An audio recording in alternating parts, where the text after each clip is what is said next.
often I get this. I don't know what I want to do with my life, and that's freaking me out. I don't know where I want to be in 20 years. My advice to them often is, don't worry about that. Think about what is interesting to you right now, and the rest will follow. I don't want to know what I want to do with my life is a terrible reason to go to grad school. Right. It's definitely a good idea to do things outside of work, outside of school. Go travel, go do things that have nothing to do with classes. It doesn't matter what. It should be your own personal interests, but definitely do those things. There have been a few occasions in my career where we have known beyond the shadow of a doubt that we know something that no one has ever known before, or we have made something that no one has ever made before. Welcome to the UIUC Talkshow. Our goal with this show is to introduce you to the most interesting people with the most interesting ideas. Today, we have Professor Arend with us. Welcome.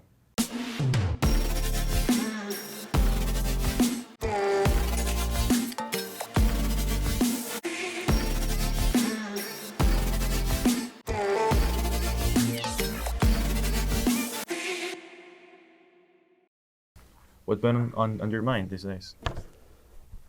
What's been on my mind? Well, we're we're in the process of applying for a new research center. So trying to figure out how to make all the pieces fit together for that research center. How does that it's a renewal. So it's called a MERSEC, Material Research Science and Engineering Center, and I'm one of the big leads on it. So there's sub-projects within it, and I'm one of the leads of one of the sub-projects. And it's just, it's a lot of money. It's like $15 million. So if we get it, it's great, right? It helps, fund a lot of people's research for a long time. But they're also very competitive, much more competitive than, if it's one PI applying for one grant for one student. Here we're applying, 30 PIs for 30 students for many years. Right. And so as a result, you have to have much bigger vision and sort of think very hard about, what is the problem that you want to tackle? Something that is at the right scale. What is the problem and what is the vision? The vision, so in this particular center, the idea is we want to be looking at how the mechanics of the smallest possible structure relate to and determine all of the other properties of these small structures. So, we study nanomaterials and, which are basically sitting down at the ultimate limits of size of how small of things you can actually make. And so what we're really interested in is, when you can make things that are this small, well, first of all, when you reduce dimensions down by that much, then their properties change and their aspect ratios change. In very much the same way that you could imagine, if you look at this table, it's basically made out of wood or a wood laminate. That versus a piece of paper. They're mostly the same stuff, but because the paper is so much thinner, now it becomes much more deformable. Does that make sense? Right.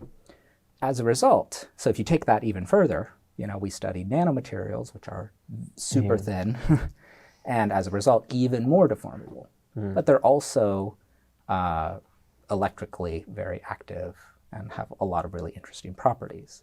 And so because of that, when you deform it, when you strain it or bend it or change its shape, it actually also changes its properties. And so we're really interested in trying to see how those things couple together. It's actually really difficult because, anything down at that size scale, first of all, it's hard to even do these things. Right. And then second of all, it's it leads to a lot of non-intuitive results that you have to try to understand. How do you maneuver something so small, or if you had to you say you apply strain or stress? Yeah, right? Great question. It's not like you can just take your hands and go, right? So that actually comes into all of the tools of nanotechnology, right? How do we make anything at a small enough size scale? How do we pattern things? How do we manipulate things at the small enough size scale? And the answer is we've had to build tools that allow us to go down to those sizes and actually manipulate things down at the very smallest sizes. So, it could be things like, if we want to pattern and build devices like transistors, then typically the way that we do that is, using tools of lithography, where you like focus light down or focus electrons down to very small sizes. And that allows you to pattern stuff. If you want to wiggle something, well, now you have to figure out how to actuate it, right? And so, we have all sorts of tools we've developed over the years. We can take things and suspend them like drums. So imagine taking, a drum, literally like a drum head, except now made out of something that is 1 atom thick. And now you can either take something like what we call atomic force microscope, which are really sharp little needles, and go in and push on it and see how does it deflect. Or you can apply pulses of electric fields or apply shine light on it, and that causes it to vibrate. And by looking at what frequencies it vibrates at, you can actually learn a lot about what's happening. In the same way, if you probably in your intro physics classes, you've learned about, tension string, right? If you change the tension on the string, you can change what modes and what frequencies it has. And basically from that, you can infer what the properties of the string are. It's kind of the same idea. Yeah, a lot of things in the universe, it's all about an oscillation. Pretty much everything is waves, actually. Yeah. In particular, when you get down to the smallest size scales, like that's what quantum mechanics says. That's where quantum mechanics comes from, right? On our scale, we have continuum mechanics. At the smallest scales, atoms, things that rule how atoms are built is based on quantum mechanics. So quantum mechanics literally is this thing that you think is a particle on our human scale, an electron. Well, actually, it's a wave. Same thing with, things like light, sound. All of these things, when you shrink it down and look at it at the fundamental levels, are waves. And understanding that, all of a sudden you can develop new tools and learn new ways of sort of probing and manipulating them. What's been the weirdest property that you're still confused, or you were confused at first about how these materials work at the molecular level? That's an interesting question. So I just mentioned quantum mechanics, right? And I just mentioned and previous to that, it was continuum mechanics. Okay. Basically mechanics at our size scale, quantum mechanics down at the smallest size scale. Actually, there's a third kind of mechanics, which is statistical mechanics. Do you guys know what that is? Not really. Okay. It's kind of the mechanics of large numbers.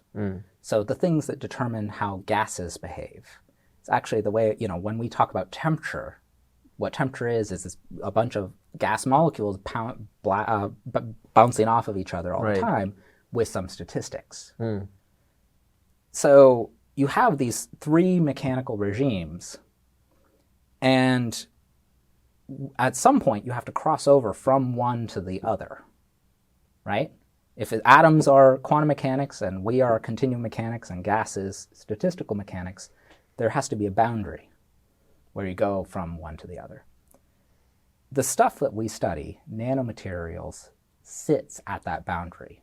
It's, medium numbers, very small sizes, but not enough that it's purely one or the other. And as a result, everything actually comes into play. It all matters.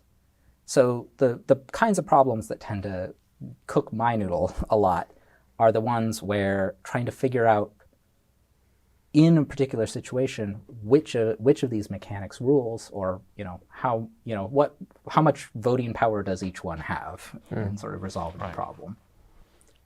So like a specific example of that is, what kind of sound should one of these little nano drums make?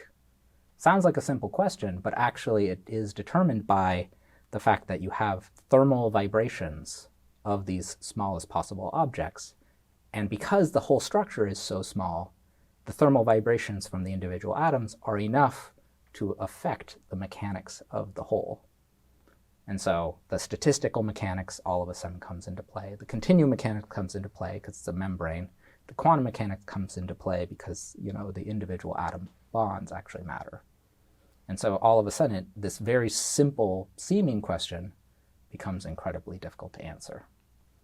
How do you take what you found at the smallest level that you're like studying, right, and apply it to macroscopic objects, and like how do you transfer what you found on that scale to something to a scale that we are more used to living in?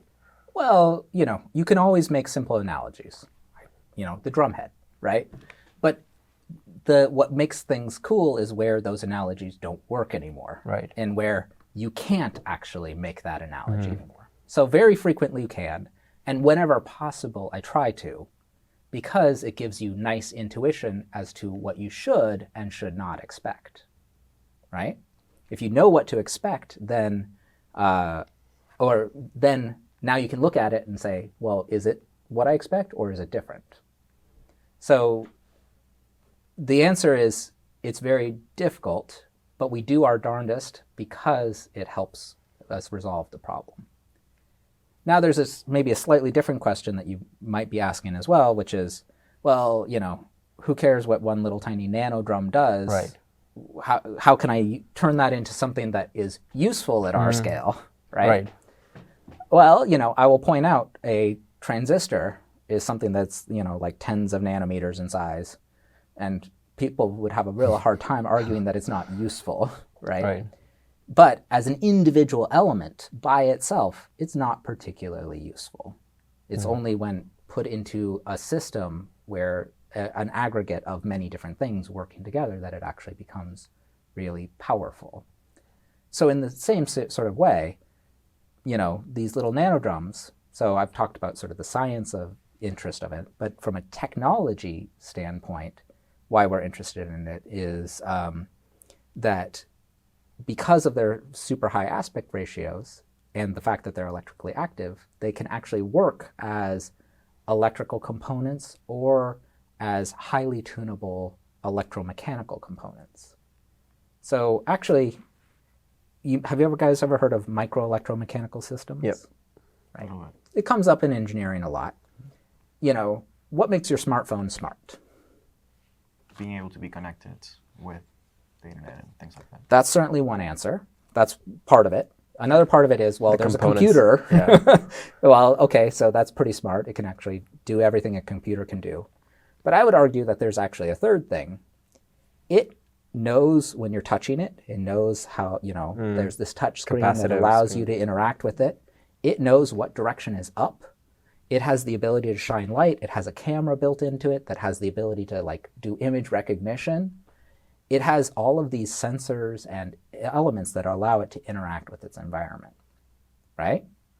That's pretty freaking cool. And, that's what takes it away from being a computer and makes it into a smart object. The thing that makes that possible is what we call micro electromechanical systems.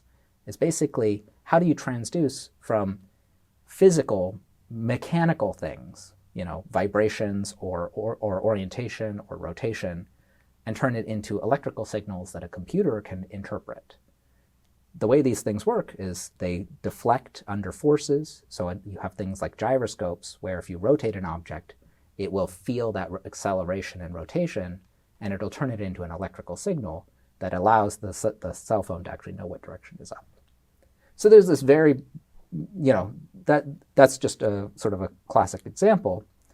One of the things we want in these systems is, the reason why we like them is they allow these new capabilities, but they also use up a lot less power, and they allow us to do things that are very difficult for digital electronics to do.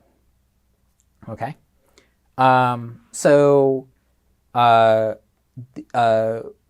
nanomaterials can come into play is, as you try to shrink things down, they become more sensitive to these deflections. They become a smaller force will lead to a bigger deflection, and moreover, they become more tunable.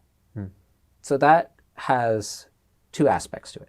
There's the sensor aspect, which means often we want to sense what's happening. That's what gyroscope is. And then there's the tunability. Actually means that now, if we have one element, we can, by changing the frequency it operates at, we can get it to do more than one thing. So, where let's say let's say we want to make a filter. Right now, the way that we make filters is we can make 100 oscillators with different frequencies, and then they each operate in parallel. But what if you could make one object where you can just tune it to whatever frequency you want? Because these little nanomaterials are so easily deformable, so easily tunable, it actually allows us to use it as a reconfigurable element. So all of these examples, right? This is a cutting edge technology. Like studying this can have a lot of like applications, right, in all these fields, and studying them takes time, right? You need to do a lot of research. So how much time would you say in your from your experience have you seen from something from a lab going to actually being tested and used in the real world? Excellent question. So a long time. Yeah. What we tend to see is as consumers is the last 1% of the process. Hey, a company has released this product. Isn't this amazing? Aren't they innovative? What that ignores is the 60 years of between the time that we invented a transistor and the time this product came out in development. And it only focuses on that last step in the process. If you think about it, it took, I think, about 20-ish years to go from, the very first demonstration of transistors to the first integrated circuit. For MEMS, the things I was talking about earlier, they kind of got developed in the 70s, and it was only in the 2000s that they really made it to market and we started to see them. So, my perspective has always been, I'm not working on a technology for tomorrow. I'm working on a technology for 30 years from now. We're building the foundations of something completely new. And to have that long-term perspective, you must really believe in it. So, 2 questions. What got you interested in this? And why do you believe in this technology? So I think I tend to actually operate on sort of a principle of curiosity. While I am excited about the potential technology, that's not what drives me on a day-to-day basis. It's kind of these little mysteries and trying to understand and resolve them.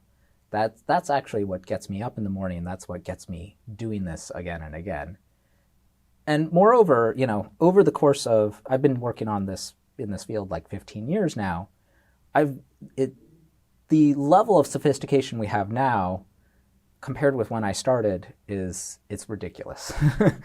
What we can do now is just amazingly sophisticated. But at the same time, I can see there's still at least another 15 years to go before it'll be something that could be integrated into technologies that everybody's going to be seeing every day. So, I don't actually think I've even said the words of the things I've studied because we kind of jumped into the middle of things. But, I study 2D nanomaterials. So the most commonly known one of those is graphene. Right? What it is it's carbon lattice that just makes up a sheet of atoms that are about 1 atom thick. Super electrically conductive. Not superconductive, electrically conductive. It is thermally conductive. It is the strongest material in the world. And as a result, people, when it first got discovered, people were like, oh my gosh, this is going to change everything, right? It got discovered, I think, in my 3rd month in grad school. I joined a lab, and then in one of the very first group meetings I went to, one of the senior grad students comes in, is very morose, and he's just like, oh, we got scooped. Because my lab was trying to, isolate and use this material for the first time, and then these other guys did it. And at the time, I had no idea. I was just like, oh, that's interesting. But, over those, what happened at that point is, we couldn't say, discover this thing anymore. But we started to just look at it and say, okay, what are some interesting things that are interesting aspects of the problem that not everybody is looking at?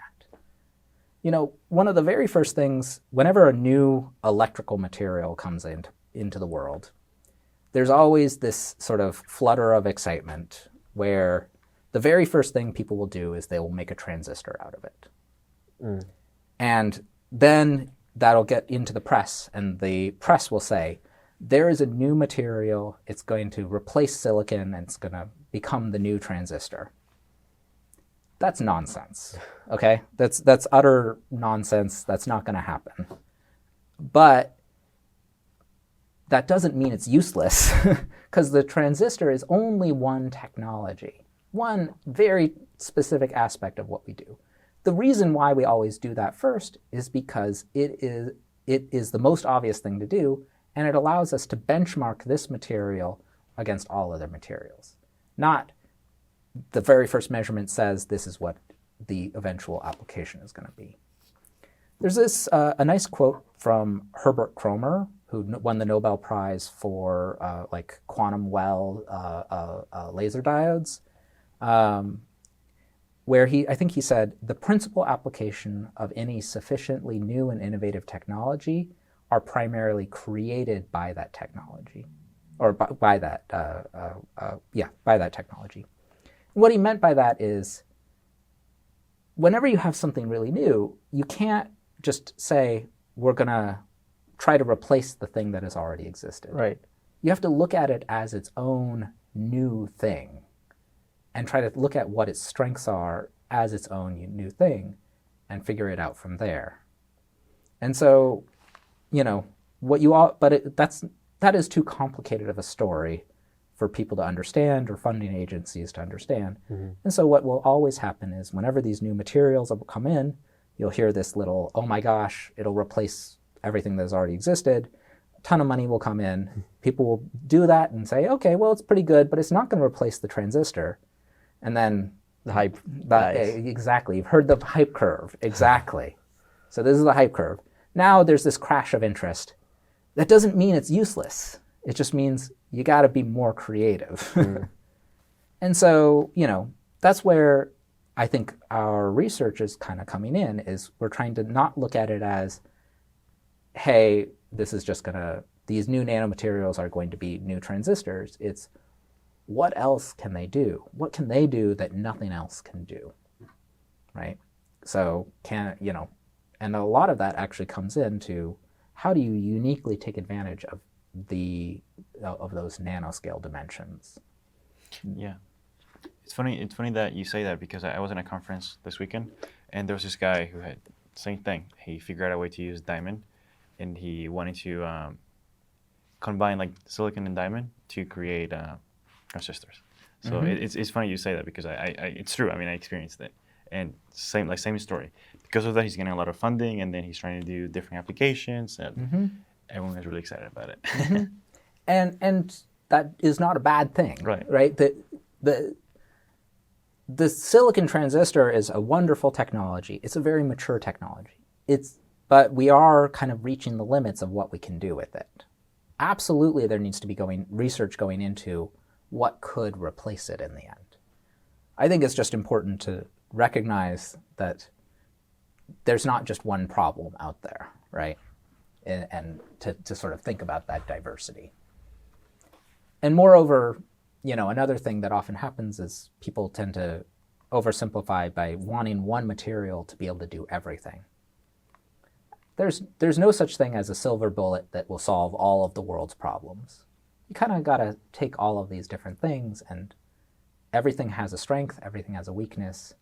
We have to take time to understand what those are before we can actually figure out what those innovative applications can eventually be, right?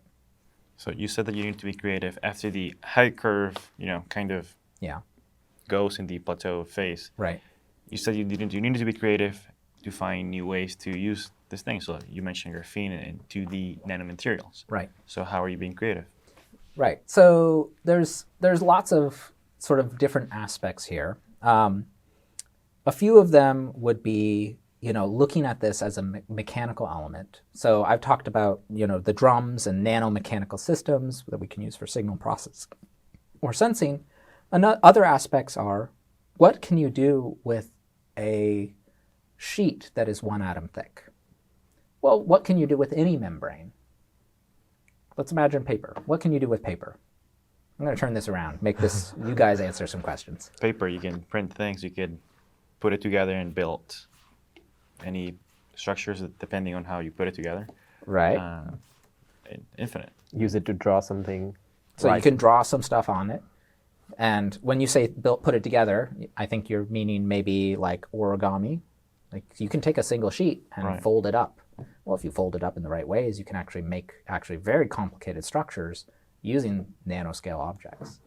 So, you know, there's another aspect of where these things could be interesting is actually in how do we make not smaller computers, but smaller machines and smaller robots.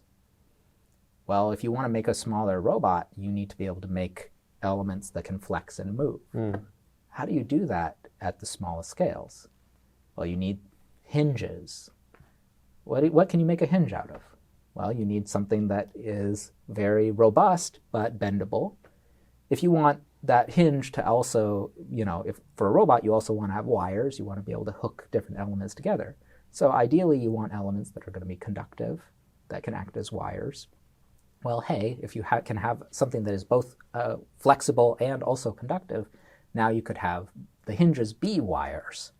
So now you can really be shrinking things down and be talking about, instead of making little tiny micro robots that are, you know, a few microns in size, but have elements that can flex and bend on the nanoscale. Another example is, you know, transistors are based on 3 types of materials: metals, semiconductors, and insulators. Okay? Mm-hmm. Those are 3 very interesting, very important material properties, but there's a whole heck of a lot of other ones out there. You know, there's things like superconductors, there's topological insulators, there's all these wide variety of other material properties which we're only just now getting a handle on and trying and being able to understand. And, you know, when in a lot of new technologies, things like quantum computing, they're trying to figure out how to leverage these new properties to be able to build, you know, new kinds of computational paradigms. Not transistors, but qubits, for example, right? Well, you got to make all that stuff out of something. And so a lot of these nanomaterials, they're both, when you know, a lot of the sort of materials that people use for making things like superconductors, well, it's actually hard to do that and make them really small.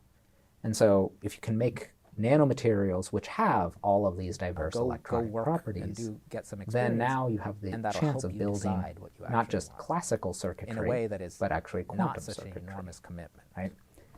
To be able to do that, you actually need to be able to take these materials and ideally have different phases and different properties within a single material, as opposed to I have to have 15 different materials that I combine together.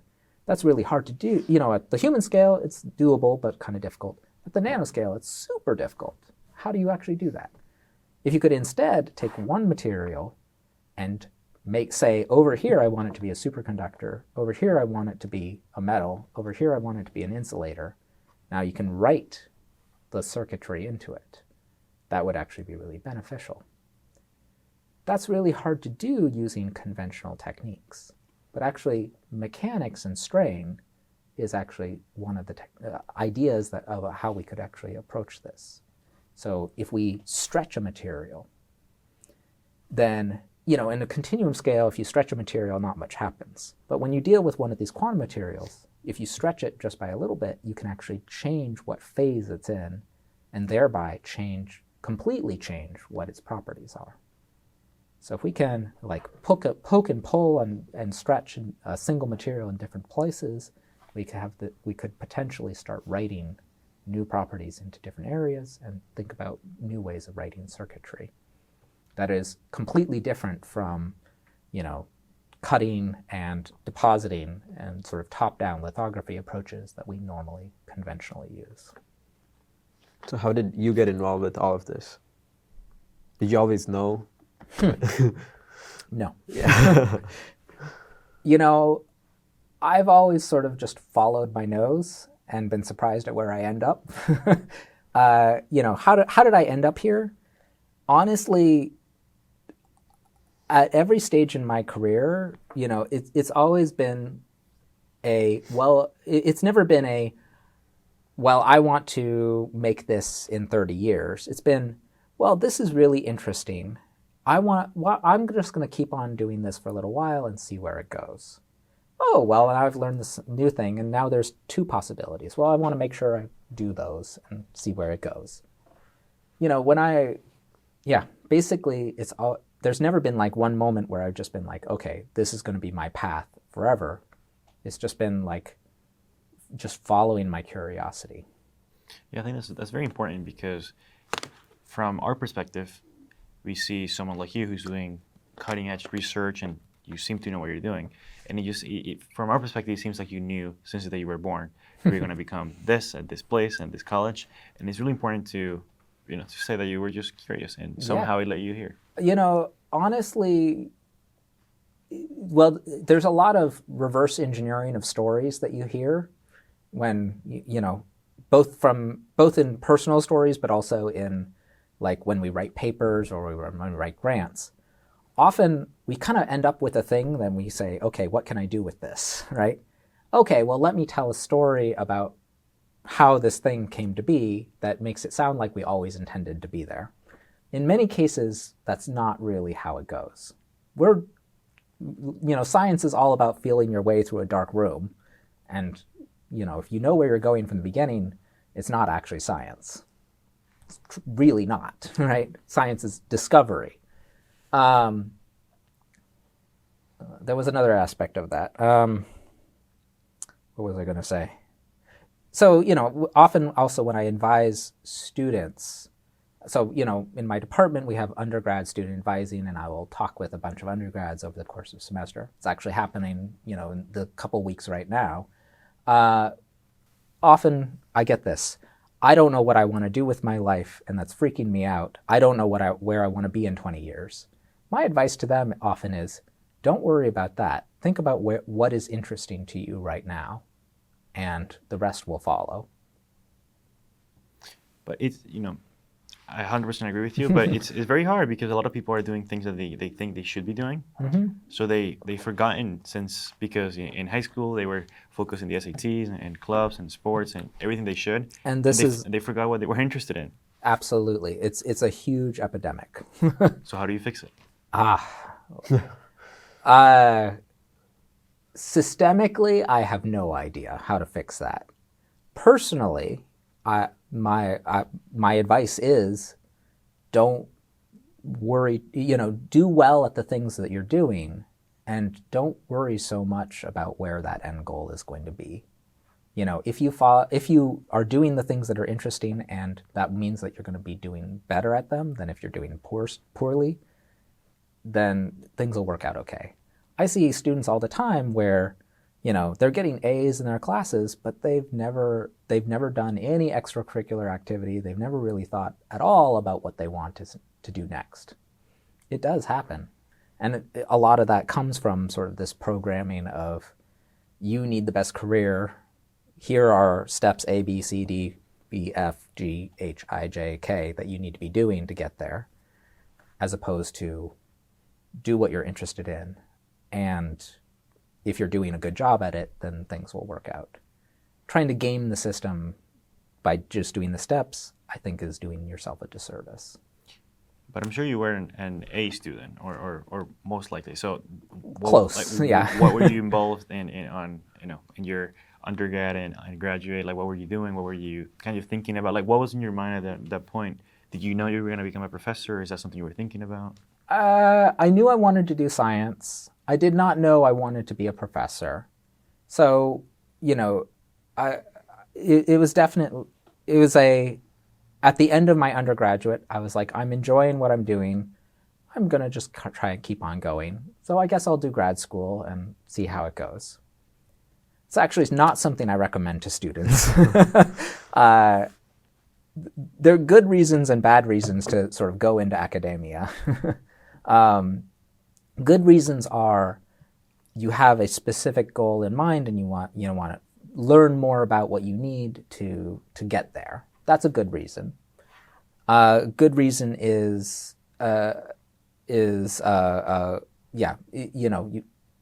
you are very interested in research, but maybe you don't know specifically what you want to apply it to. That's actually still a good reason. It can, because I was one of those, it can lead to new opportunities later. Bad reasons are, I want to get, a high-paying job, or my family wants me to do it, or I don't know what I want to do with my life. I don't want to know what I want to do with my life is a terrible reason to go to grad school. Right. Because it's an enormous time commitment, and you might not find what you want there. For people who are, I know I want to do research, but I don't know what kind, that's okay. Go for it, right? I don't know what I want to do with my life. I suggest people go be in the world for a little while. Like go do, go work and get some experience, and that'll help you decide what you actually want in a way that is not such an enormous commitment. Beyond that, it's definitely a good idea to do things outside of work, outside of school. Go travel, go do things that have nothing to do with classes. It doesn't matter what. It should be your own personal interests, but definitely do those things. What did you used to partake in? So at different stages in my life, different things. But, like in terms of sports, climbing and biking, I went to school in Santa Cruz, which is a beautiful area in the mountains. So there are lots of opportunities for doing mountain biking there and climbing there. Outside of that, I did a good amount of travel. Generally speaking, whenever I've had a career change, career change meaning moving to a new job, I've always tried to build a gap in 3 months off where I just go and I travel and I go experience some different things, get my brain out of, I got to worry about what's next, next thing. Because if you get yourself out of that loop for a little while, it helps you decide, and have new ideas as opposed to just doing directly what's in front of you. Yeah, I think that's very important. I know that there's this person I know, and usually when he was confused during his life, what he would do is that he would take. So he went to a college and he was confused, and he just took a gap year, and that just really kind of helped him find his curiosity, and then he went back to college, and then he graduated. Exactly. There's definitely some fear of thinking that doing nothing equals being unproductive, because everyone wants to be productive these days. But doing something doesn't mean being productive, right? Which is it's a hard thing that we're experiencing. And yeah, I do wonder how you can, tell people, you don't have to do everything people are telling you think you should be doing. Like, what do you truly want to do? Right. Yeah. The other thing I've often seen is those lists can be so long. So, I've got a baby girl on the way. Nice. My wife is pregnant. So right now I'm seeing all of the pregnancy, newborn to-do lists. Right. And it's overwhelming. Very similar sort of situation where there's so many opinions out there. And if you try to listen to absolutely everything, you're going to go crazy. Like, it's just too much. There's too many options. And, remembering that if you don't do everything, it's going to be fine. There's a few important things you got to do. Keep them happy, keep them healthy, love them. But beyond that, whether you have exactly this right product or, do this practice versus the other practice, it might make some difference, but it's not going to make or break the child or your career or whatever, right? What is something that inspires you today? It inspires me today.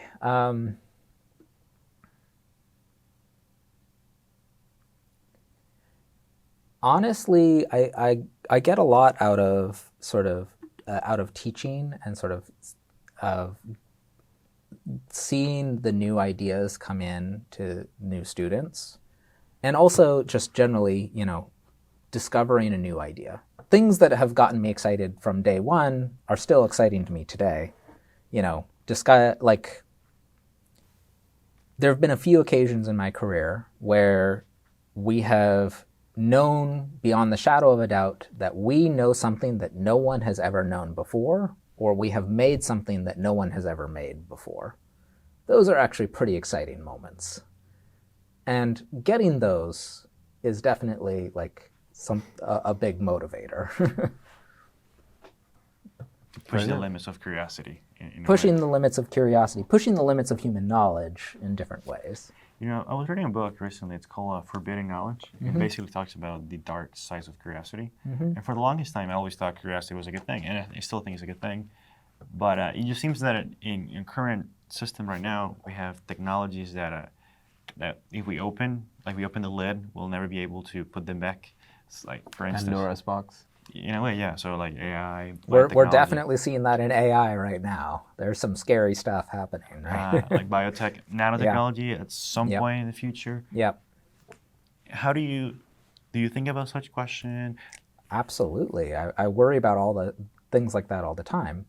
I am lucky in that while my research is innovative and while there's nice applications for it, it's not like immediately related to human health or misinformation. There's actually there's not direct obvious downsides to the stuff I do. So I don't have to worry about it as much as some of my colleagues do. Nonetheless, as a general principle, it's something absolutely worth worrying about. And fundamentally, a challenge that we run into is if you don't do it, somebody else might. And so is it better for you not to do it, or is it better for somebody who has a feeling of responsibility for that knowledge to try to do it, right? Because if the people who are feeling responsible and are worried about these things don't work on these problems, well, who's left? Well, maybe some people, maybe it won't happen, but there's also a good chance it will happen, but with people who do not care, right? So, I don't know the solution to that. That's kind of a systemic thing. We've managed so far to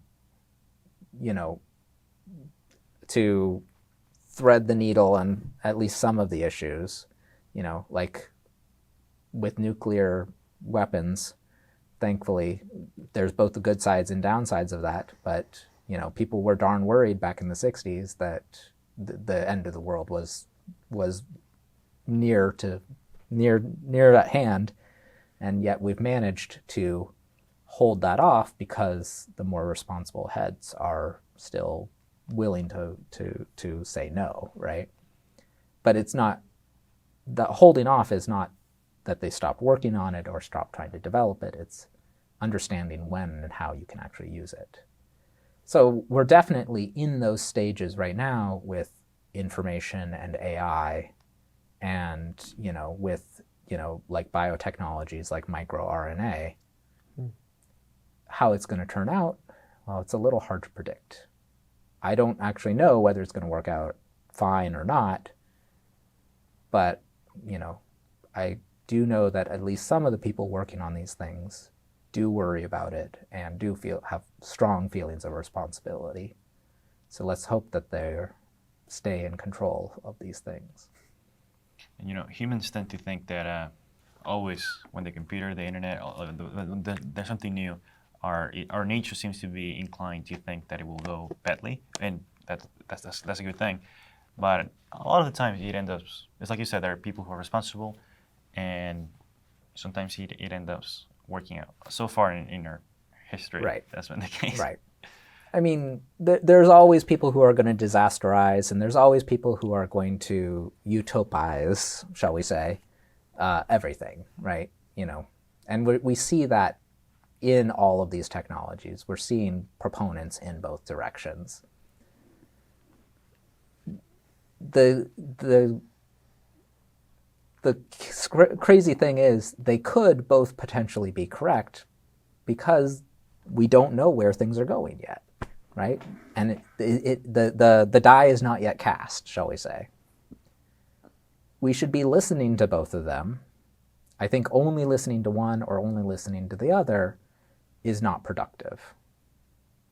Because if you only listen to the disaster folks, then we live in a horrible, scary world, and the best thing we could possibly do is all build a bunker and never talk to any of each other again, right? If you only listen to the utopia folks, then, then there's no one trying to make sure that the bad things don't happen. So we need both. We need both voices. And the rest of us have to spend our time thinking about what we can do and where we stand in order to make sure that the outcome comes out where we want it to. What's a problem that you think that exists today that is worth solving?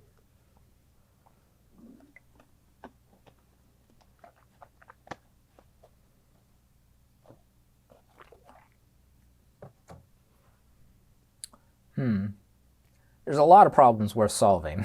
Right. I think that's a really tough question because too many answers are coming into my brain and I'm having trouble sorting through them.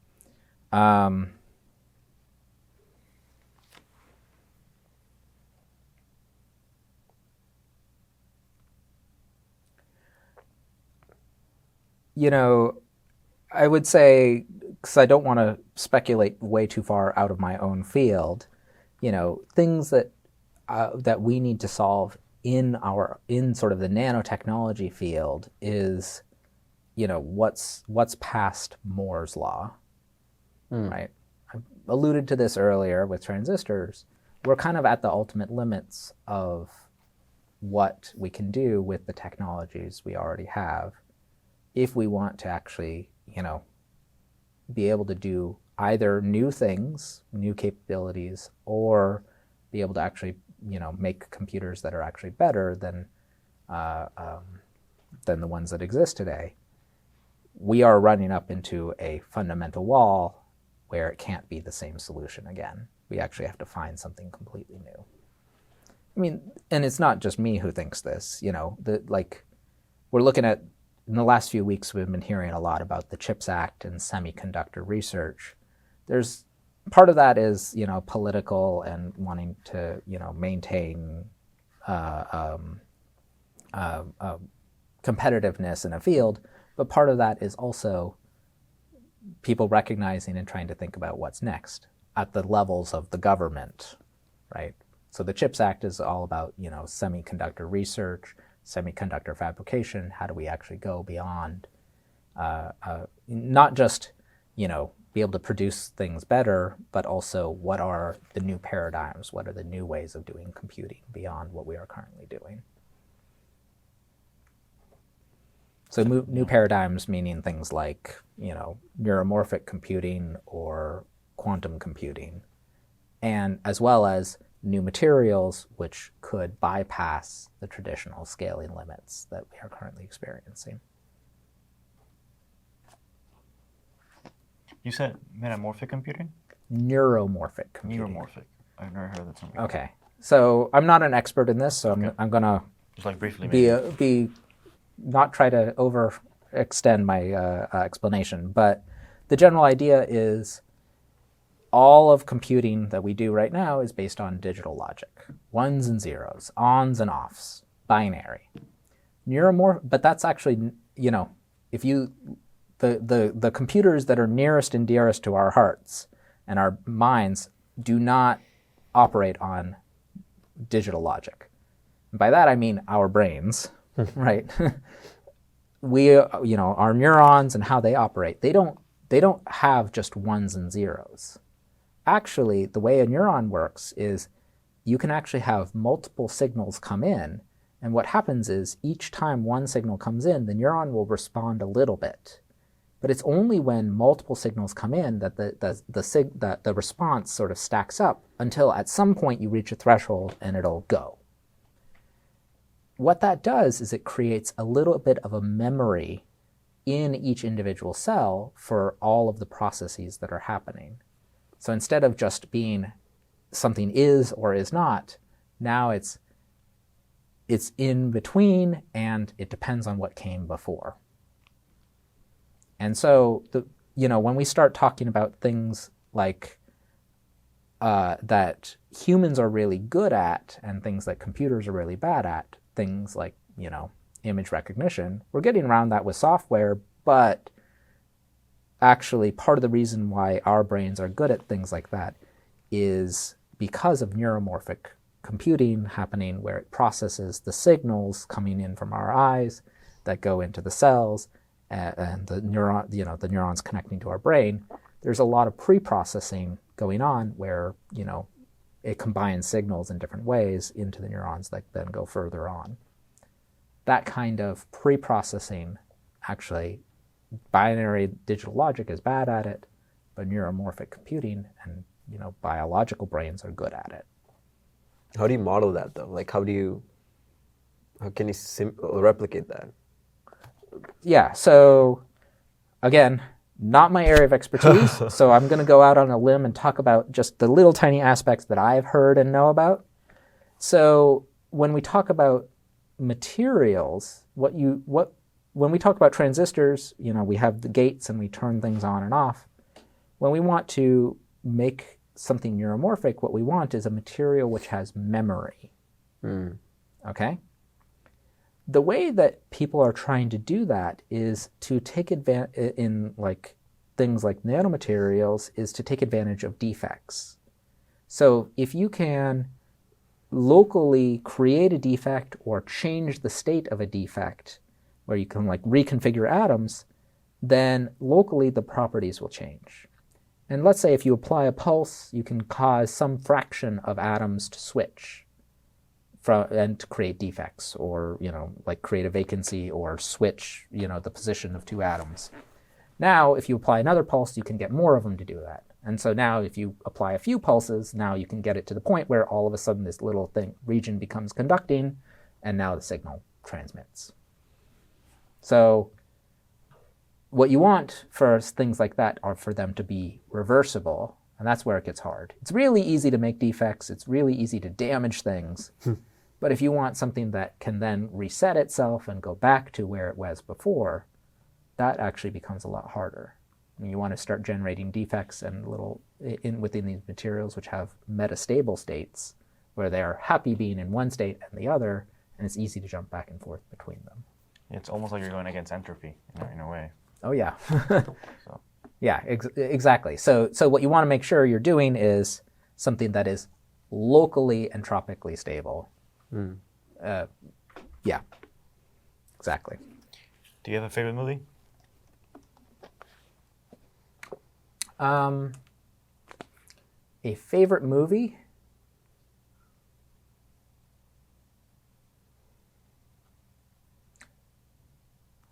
No, definitely not. I mean, I have a lot of movies that I love. Favorite? Probably no. Honestly, these days I tend to be more in the TV side of things. Oh, TV shows. Honestly, TV shows, in my opinion, are better these days than movies are. And I think there's just a lot of excellent ones out there right now. Which one? So, what am I enjoying right now? I'm not going to say a favorite. I don't, honestly, favorites, the concept of favorites doesn't make sense to me. Okay. But, what am I enjoying right now? Well, I've just watched Only Murders in the Building. I love that one. It's clever, it's fun. I've been enjoying it a lot. I heard about it. What is it? Is it a murder mystery or is it drama? It's a murderer comedy. Oh, okay. It's a bunch of comedic actors doing, in sort of a satire of all of these murder podcasts, right? So they're murder podcast enthusiasts, and there's a murder in their building, and so they decide to investigate it and create their own podcast around it, and hijinks ensue. Interesting. Yeah, it's a very interesting idea, like very meta level in a way. Indeed. Wow. Especially when they start getting into multiple seasons and they start talking about the seasons of their podcast when it's clear that they're talking about the seasons of the show. You can actually stack things even further on that. They can comment on their podcast in a way that is commenting on the show. It's like extra clever. Yeah, exactly. Which that's probably one of the reasons why you like it so much. one of the aspects, yeah. That's the freedom I think you get with TV shows. Like you wouldn't expect a movie to work in this format. Like you would need such an idea to be presented or made in a TV show. In some senses, like because of the streaming era, Right. TV shows are really just really long movies. Yeah, exactly. Right? They can go into more depth than Exactly. movies often can. And, in a way that is still reasonably digestible on a rather, not having to watch everything all at once level. So, yeah. What's a book you gifted the most? That I've gifted the most? Or a book that you would love, like that you need to You're give trying not to say favorite right now. Yeah. So, generally, I can actually maybe even make a favorite for books, even countering my earlier arguments. All right. I don't know if I would call it a favorite, but there is definitely a book that has stuck with me for many years, which is which is Dan Simmons' Hyperion. Have you guys ever heard of it? It's a science fiction novel. It's about a time in the future where society has they have like little way gates which you can walk through, and it takes you light years and just by walking through this gate, right? Okay. And that idea and that just sort of that structure and that of that kind of society has always kind of like stuck with me as, man, for all of the wonderful innovations that we've developed and all of the things that we've done, faster than light travel and this, this idea that you could just go such monumental distances in the blink of an eye, that is something that has not moved at all. For very good physical reasons, right? There's a lot of fundamental limits there. But, I think I like it in that it dreams something that can't happen in sort of a Realistic way. in a kind of a realistic, well thought out way, as opposed to in a lot of sci-fi, it's it's taking things where we already have and seeing where they go, which also is interesting and has value, but I think it does a nice job of sort of riding that line between taking this thing that can't quite exist and then seeing all of the implications that it leads to. How old were you when you read this book? Probably like 11 or so. So it's definitely stuck The with first you. time, yeah. Wow. How many times have you read it? I think like 4 times over the years. Did you grow up reading a lot of science fiction books? Yeah, I mean, certainly there was a period in my life where I was, going through like 3 or 4 books a week. I am nowhere near that anymore. Now I have to. That has been replaced by writing things. But at the time, certainly I did a lot of reading as a kid, and science fiction being, a major component of that. Do you think that affected you? That influenced you to do science and what you're doing Absolutely, without a doubt. Yeah. It's all about imagining and curiosity and thinking things through. I mean, that largely is what we're doing on a day-to-day basis on very different scales, right? But yeah, absolutely.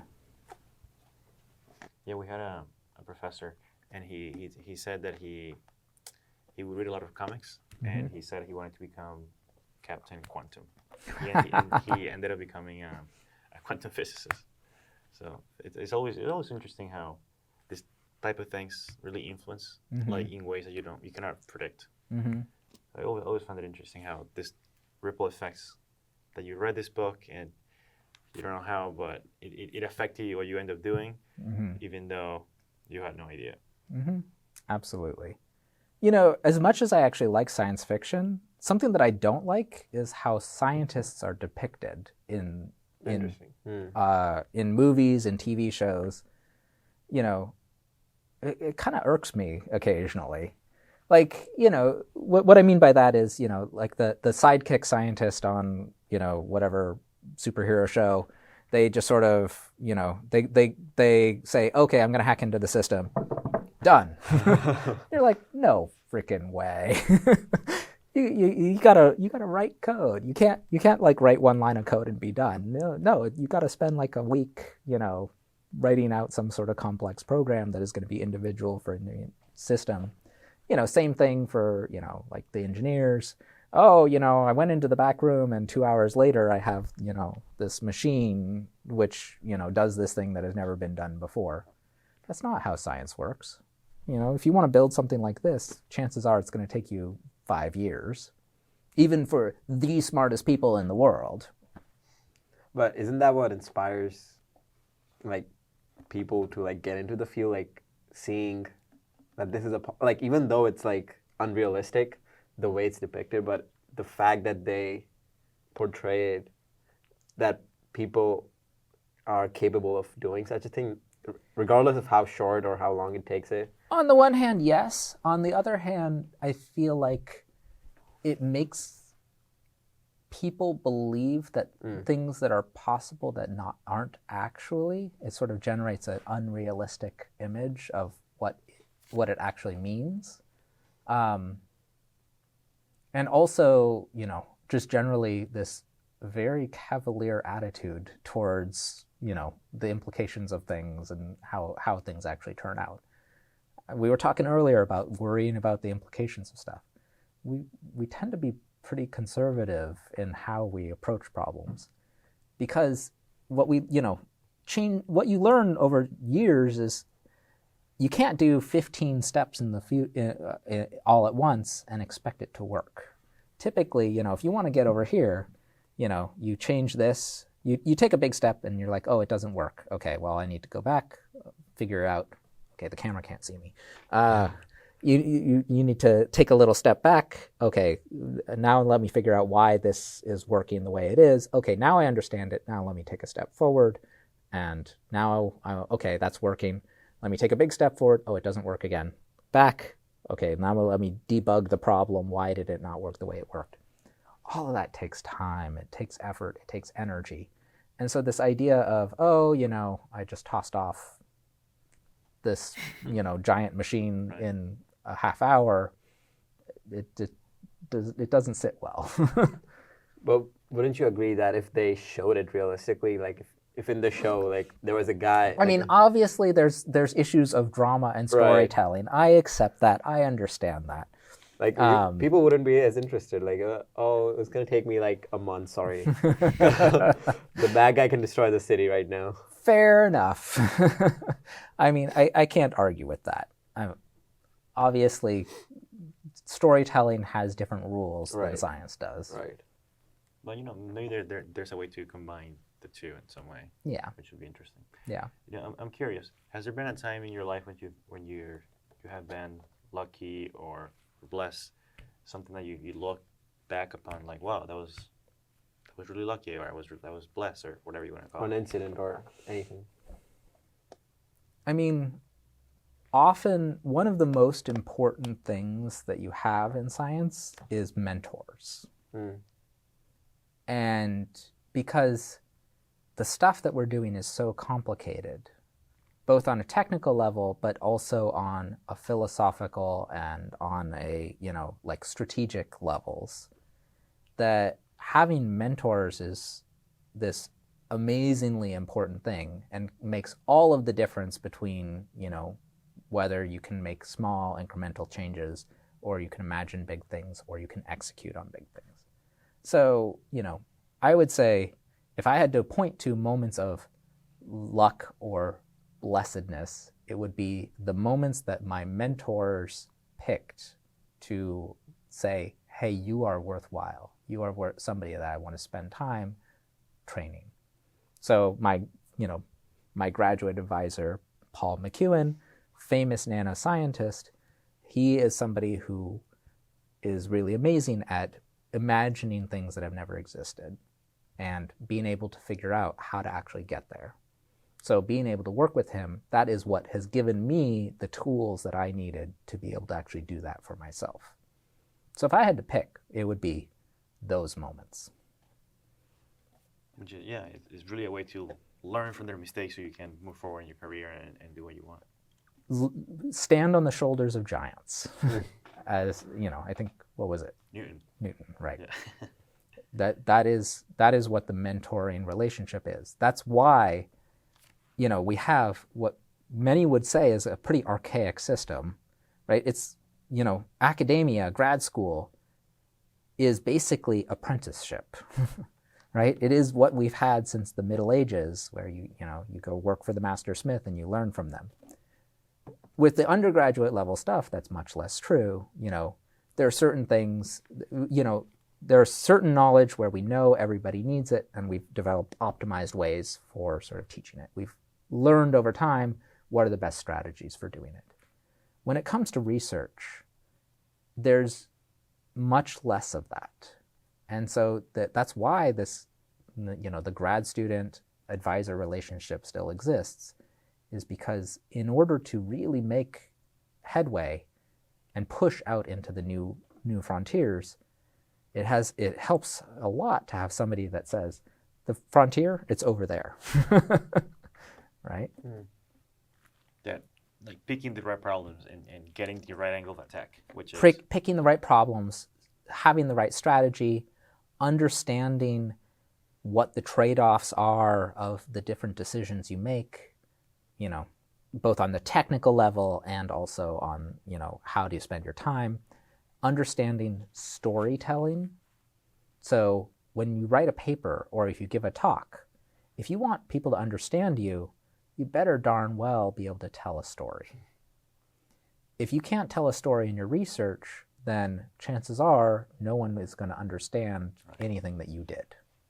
So learning how to take this very technical thing and turn it into a story that you can tell is actually is an undervalued skill, but a very important skill in science, as it is in most anything. Thank you for sharing that. Sure. It's very helpful. We have a section that we call overrated or underrated. So we give you a statement or a topic, and you say what you think.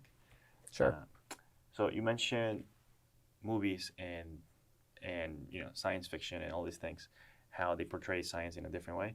But so Ant-Man, I think it's a good one because it relates to science fiction, but also what you are doing in real life. Mm-hmm. So Ant-Man, underrated or overrated? On the scale of Marvel movies, it wasn't my favorite. Okay. I mean, it was a good one, but I would say, generally speaking, with Marvel movies, a little overrated. Really? Yeah. Have you seen Infinity War? I have, yes. So they throw in the term nanotech a lot in that movie, Oh, yeah. right? Like Iron Man suit. Yeah, right? So that portrayal, what do you think? I think we are far away from that. Or are you asking me, is that overrated or underrated? Yeah, that, and like, how realistic do you think that is? Like, let's say even 100 years or 200 years, do you think it's possible? Well, okay. That's a fun question, and I'm going to go with theoretically yes, but not any time in the future. Because as I told you guys earlier, if you want, let's say you want, this suit that can reconfigure itself. What that really means is you want individual elements that can move themselves around. Right. We can't even make those yet. We're just at like the very, like toddler phases of that, where we can make something that can kind of do this. And that's super exciting. So yes, someday, if we can, but there's a lot of stuff that has to happen in between.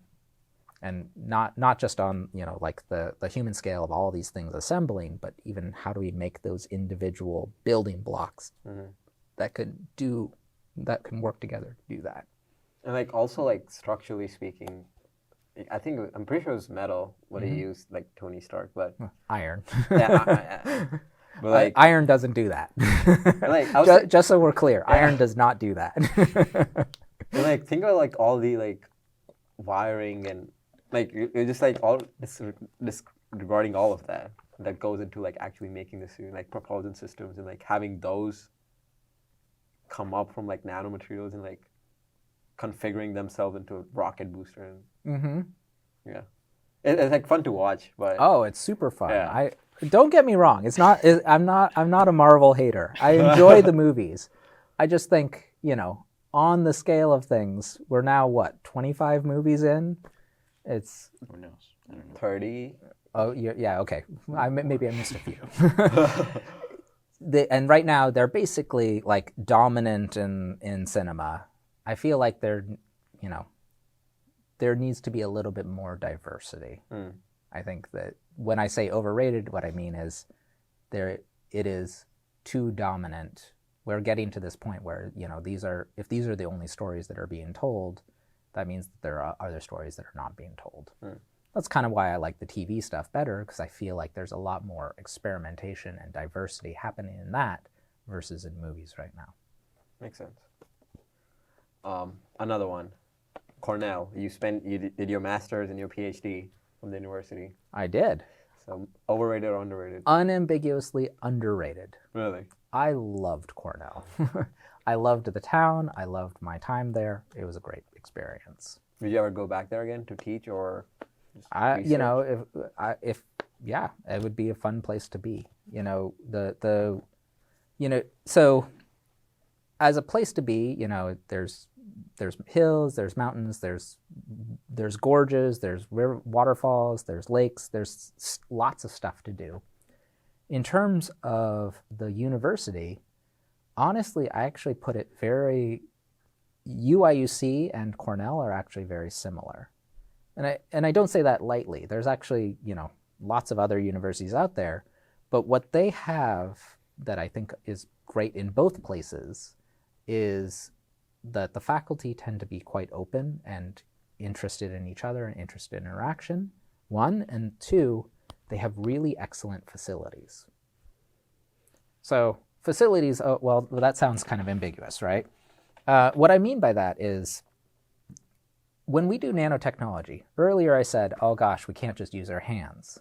Actually, a lot of the tools that we need to use cost $1 million a piece. That's not a small chunk of change, even for faculty. That's not something that you just say, oh yeah, no problem, right?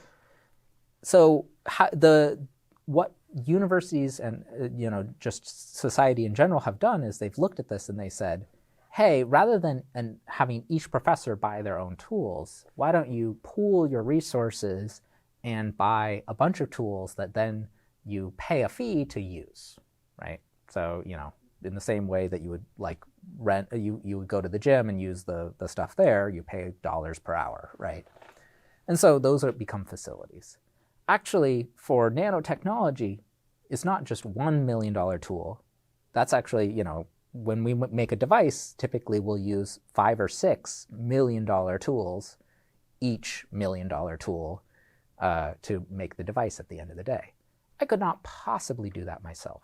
So having facilities is actually critical to being able to do research in the kinds of ways we do. One of the reasons why I liked Cornell is, like here, they had really wonderful facilities, really good tools that were easy to access, easy to use, had lots of people, staff that knew how to use them and could train students. All of these are like important aspects. We have a friend and she got into Cornell, but she decided to come here. Do you think she made a mistake? I think that it would be a politically poor idea for me to choose one way or the other on this. Oh, it's just you and I and, your viewers. So I honestly, I would say there's what when it comes down to decisions of grad school, it's not just place. If I had to choose place, I would put them as sort of equivalent undergrad. For undergrad. Yeah. In that case, it depends on what you're interested in doing. If outdoor stuff is like something that really makes you happy, then I would say Cornell is a better place to be.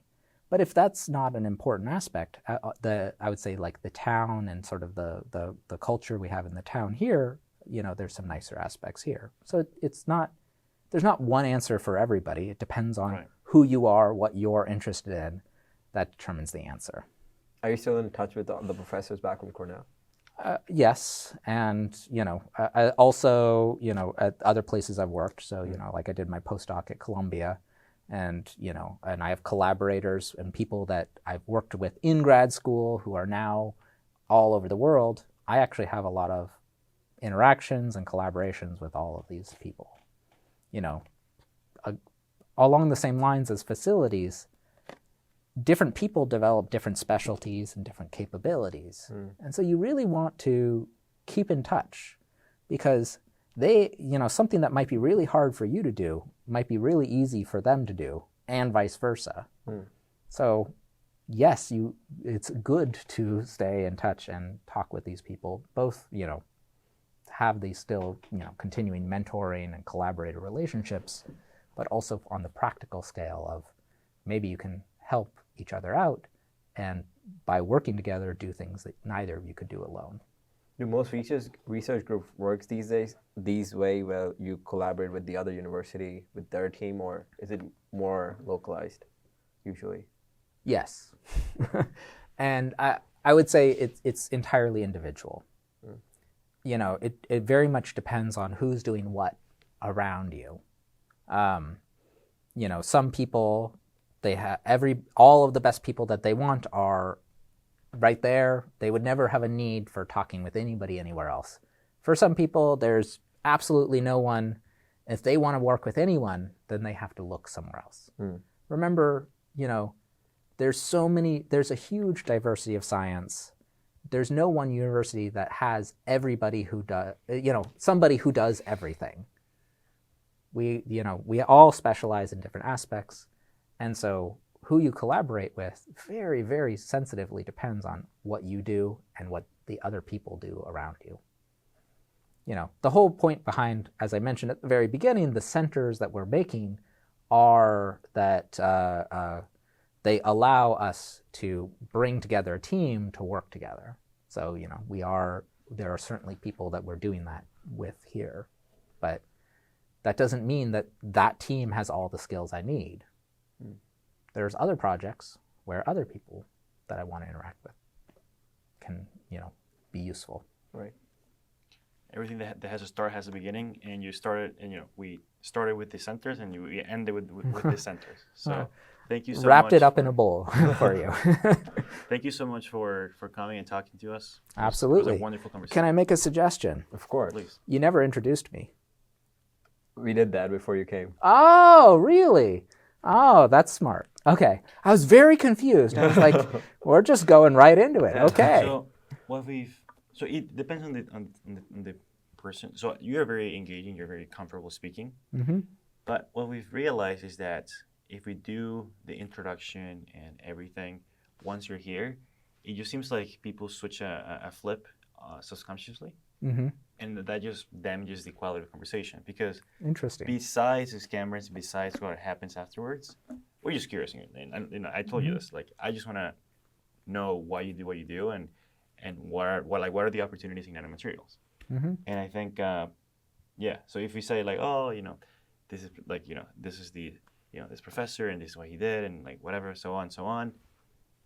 It's actually, it is, I totally see this. It is very difficult to follow on with that, with a conversation. We get this all the time, when we're giving research talks, typically, if we give a colloquium, the person will come up and say, this is Professor so-and-so, he won this award, and he, got this many citations in these kinds of journals. And, then you're supposed to start talking. And honestly, beyond saying kind of a polite thank you, there's not really any way to engage with that, right. and it's awkward. Yeah. Like, I don't care about that stuff. Those are minor details. Let me tell you what I do. That's what's cool. Yeah. So, was not making the introduction make you feel uncomfortable, or was it Well, something you were thinking about? I guess I just I didn't know that we started. I thought about that. Like I felt that. Like it might be like the guest might be anticipating something Right. that signals the beginning. Right. But yeah. Well, do you think it's more comfortable if we prelude with something, or do you think it's better if we just sit down and just? So, maybe just so welcome, now let's start with the first question, something along those lines. Okay. Something tiny. Some signal is like good. Yeah. Yeah. Okay. I mean, it's like you said, you have to do a lot of trial and error and experiments. And Absolutely. every time we try to do a little experiment to see. And you guys got my respect for that. You're trying something new, and hats off to you. Keep it up. I think it's a fun and interesting experiment, and I'm curious to see where it goes for you guys. Curious is the key word of all of this. Curiosity. Exactly. All right. And thank you everyone for watching. We had a really great time talking about nanostructures, neuromorphic computing, following your curiosity, one of the topics we have touched on multiple times over the period of these 24 episodes now. And it tells something, the reason that we keep coming back to it, and the fact that you'll see it in so many conversations, because the people that we talk to, they all share this common sentiment of being here because they were curious.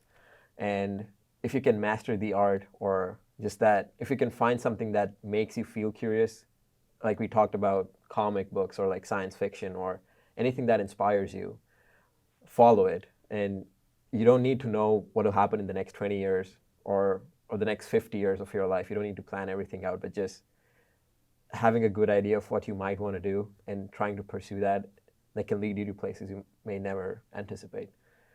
So I'll end it again here with the same thing. Stay curious, and we'll see you next time. Thank you. Thank you. Thank you, guys.